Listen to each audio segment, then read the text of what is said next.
Physician है, nutrition है, head health coach हैं, MBBS from post graduation McMaster university Canada and almost 20 years experience of this field. और doctor Ikram sahab यहाँ पे मौजूद हैं, सैयद इकराम साहब, आपको हम खुश आमदेद कहते हैं। ये एक बड़ा क्वेश्चन है डॉक्टर साहब, ये हेल्थ कोच क्या है? जी सो फैसल, सबसे इम्पॉर्टेंट चीज़ ये है कि जब हम मेडिकल डॉक्टर की बात करते हैं, तबीब की बात करते हैं या फिजिशियन की बात करते हैं, तो एक आम परसेप्शन ये है कि आप जाएंगे और उसको नज़ले ज़ुकाम खांसी का बताएंगे या जो भी सीरियस आपका मसला है वो उससे आप डिस्कस करेंगे, तो वो एक बहुत ड्राई सी मुस्कुराहट के साथ या शायद मुस्कुराहट ना भी हो, तो वो आपको जल्दी जल्दी वो बस दायरे के टाइम शॉर्ट होता है, 3 से 4 मिनट में वो आपकी पूरी बप्ता सुनेंगे, उसके बाद आपको फारिग कर दिया जाएगा कि भाई ये दवा ले लें और ये ले लें।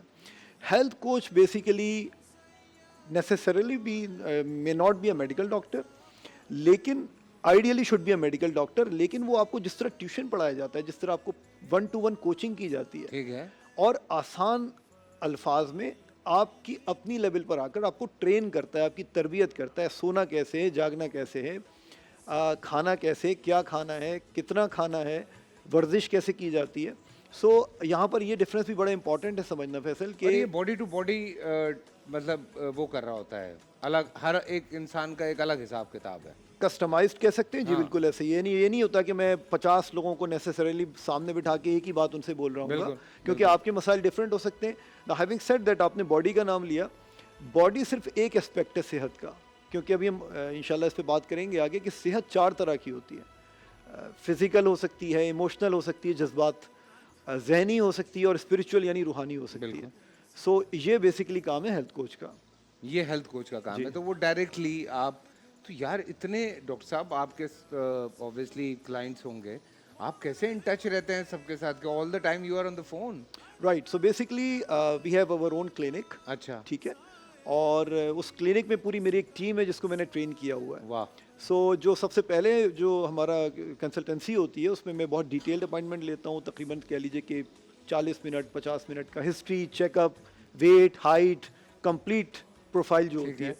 और उसके बाद फिर हम फॉलोअप्स पे बुलाते हैं ठीक है। हमारे जो क्लाइंट्स होते हैं उनको या पेशेंट्स को। और ज़ाहिर है कि जो ओवरसीज होते हैं फिर हम उनको वीडियो पे करते हैं, इस तरह होता है। So basically I have delegated the task, I have train my own team as well how to do coaching, और फिर वो पूरी टीम जो है वो संभालती है। रियाज भट्टी साहब की कॉल है। अस्सलाम वालेकुम रियाज। जी वालेकुम अस्सलाम फैसल भाई, आपकी ट्रांसमिशन देख रहे हैं। एक सवाल करना था मैं डॉक्टर साहब से। जी बिल्कुल, आप सवाल करें यार। जी फैसल भाई, डॉक्टर साहब से पूछना था कि शहरी के बाद हम जब फौरन सो जाते हैं, मतलब कोई ऐसे ऐसे भी होते हैं जो अचानक नींद में से उठते हैं फिर जल्दी में शहरी करके हम सो जाते हैं, तो कभी कभार इस तरीके से हमारी तबीयत खराब हो जाती है। तो मतलब डॉक्टर साहब से पूछना था कि मतलब इसके यही तो सबब है क्या कि हम नींद क्या से उठ तबीयत के। खराब होती है? खट्टी डकारें आती हैं, सीने में हाँ जलन हाँ, होती जी है? जी हाँ, कभी कभार मतलब वोमिटिंग भी हो जाती है, हम नींद से उठ के खा के फिर सो जाते हैं वहीं पे। तो मतलब इस तरीके से हमें क्या करना चाहिए ना इन मामले में, सही है। क्योंकि शहरी के लिए हम जी। मतलब कोई लोग तो पूरी रात जाग कर लेते हैं शहरी, लेकिन कभी कोई कोई ऐसे होते हैं नींद में से उठ के शहरी करते हैं ना। सहरी जी उठ के नींद में से ही करनी चाहिए वैसे। सॉरी। जी डॉक्टर जी, साहब। सो बेसिकली होता यह है कि GERD, जिसको गर्ड कहते हैं मेडिकल की टर्मिनोलॉजी में, जब भी हम कोई खाना खाएं, रिगार्डलेस सहरी हो, इफ्तार हो, दोपहर का खाना हो, लंच हो, स्नैकिंग हो, डिनर हो, आम हालात में भी, माह रमज़ान के अलावा भी, जैसे ही कोई भी मर्द या औरत फ़ौरन खाना खाने के बाद लेटता है और उसके खाने में और लेटने में 2.5 घंटे का वक्फा नहीं होता, तो जो स्टमक का एसिड होता है जिसको आप हाइड्रोक्लोरिक एसिड कहते हैं, जो हाजमे के लिए ज़रूरी है, वो यहाँ तक आ जाता है। बिल्कुल। द पॉइंट इज़ कि बहुत से लोगों को फील नहीं होती, एसिड उनका भी आ रहा होगा जो फ़ौरन लेट जाएंगे। बहुत से लोग सेंसिटिव होते हैं, उनका मैदा, उन्होंने बहुत ज़्यादा हैवी अफ्तारी की हुई होती है, अनहेल्दी फूड खाई हुई होती है, जंक खाया हुआ होता है, तो वो बादीपन, गैस, ब्लोटिंग और ये गर्ड यानी गैस्ट्रोइजोफेगल रिफ्लक्स डिजीज़ जिसको आप कहते हैं, ये फ़ौरन ऊपर आ जाता है। इसके लिए बेहतरीन तो यही है कि नींद सहरी से पहले पूरी कर लें, 5-6 घंटे, और दोपहर में सो जाएं अगर ये और अगर ये पॉसिबल ना हो तो फिर मैं अगेन ये कहूँगा कि आपको फिर, अगर आपको सोना ज़रूरी है, सुबह जॉब पे जाना है, आप समझते हैं कि 1 से 1.5 घंटे में मुझे नींद लेनी है, आइडियली नहीं सोना चाहिए।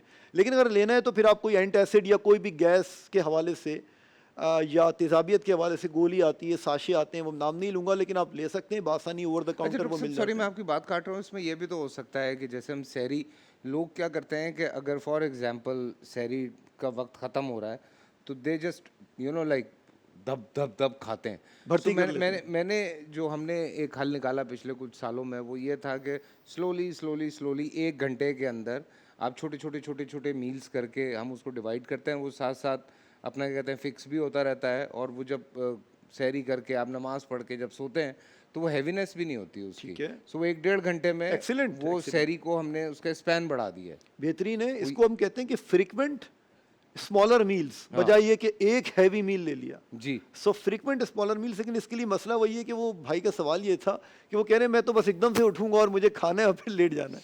सो इसमें आपके पास ये टाइम नहीं। इसमें तो ये कि आप थोड़ा सा तहज्जुद पढ़ें और टाइम आपके पास हो, यू नो, वॉश करें अपने आप को, वज़ू करें, सारी चीज़ तिलावत करें जैसा आपने फरमाया, इसके लिए एक्सीलेंट है ये। लेकिन the only problem is this कि हर एक के लाइफ स्टाइल पे शायद ये सूटेबल ना हो सके ये। पर्सन टू पर्सन भी डिपेंड कर रहा जी होता जी, है। लेकिन कई आइडियली यही है जो आपने फरमाया, ये बेहतरीन है हल इसका। डॉक्टर साहब शुगर पे चीनी पे स्पेशली जी, अब आपकी जो नेक्स्ट सिटिंग है हम सिर्फ चीनी पे बात करते हैं और लोगों को समझाते हैं कि ये कितनी एज बढ़ाने में आपकी मदद करती है। ठीक है जी। सो इंशाल्लाह आपसे नेक्स्ट फिर मुलाकात हो रही है। मैं फ़िलहाल छोटे से एक ब्रेक पे जा रहा हूँ, ब्रेक से वापस आता हूँ तो सोहबत इल्म का जो सिलसिला है वो शुरू करते हैं।